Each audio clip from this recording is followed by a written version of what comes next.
Mr. Mark Wahlberg, how are you? How are you, sir? Good to see you. Welcome back to Miami. Thank you. I haven't seen you, talk to you since Daddy's Home 2, so it's good to sit with you and talk again. And this movie is so special, so amazing. Thank you. Let's talk about this movie. I was telling you behind cameras that it definitely touched me and so many other people I was sitting with. We walked out. It's funny because you said that when you introduced the movie, you're like, I hope you guys, when you walk out, you feel something.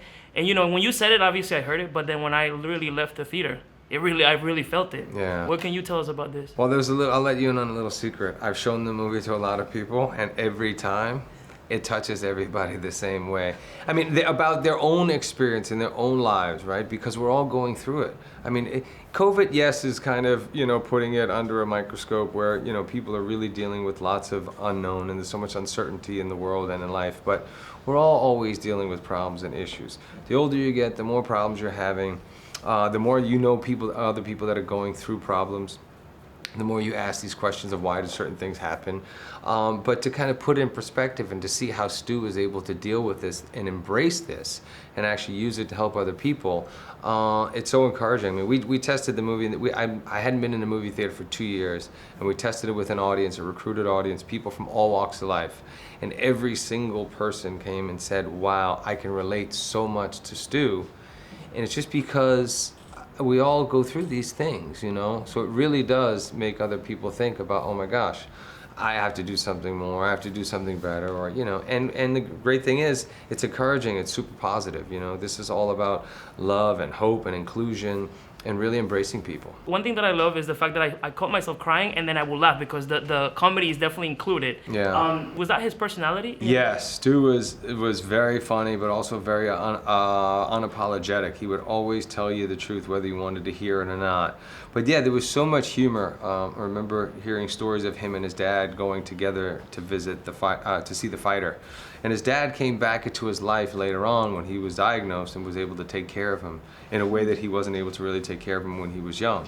So it was a beautiful story of them, their own redemption and their bond being, reconnected. And so I just thought it was such a beautiful story.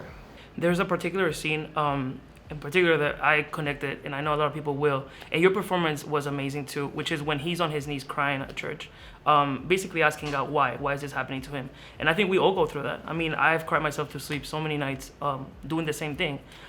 This was such a strong and emotional moment.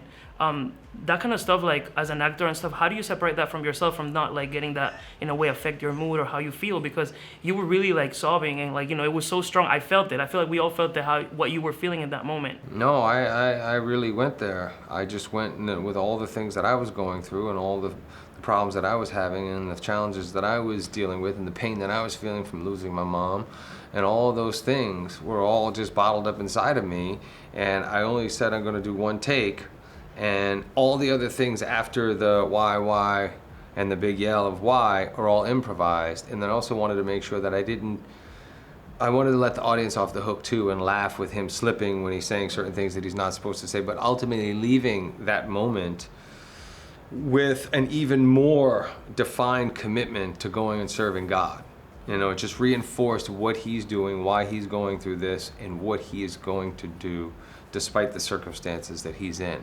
So I didn't want it to just be something where, you could, at that time after he's diagnosed, you could really pull at the audience's heartstrings. But I wanted to let them know what he was feeling, and probably a lot of people feeling the same way about certain things going on in their own life, but then also saying, okay, you know what, we can handle this. God doesn't put anything in your life that you can't handle, and we're going to move forward, and we're going to be better. Please, I encourage you all, come and see Father Stu. Come and see it in theaters with an audience on April 13th.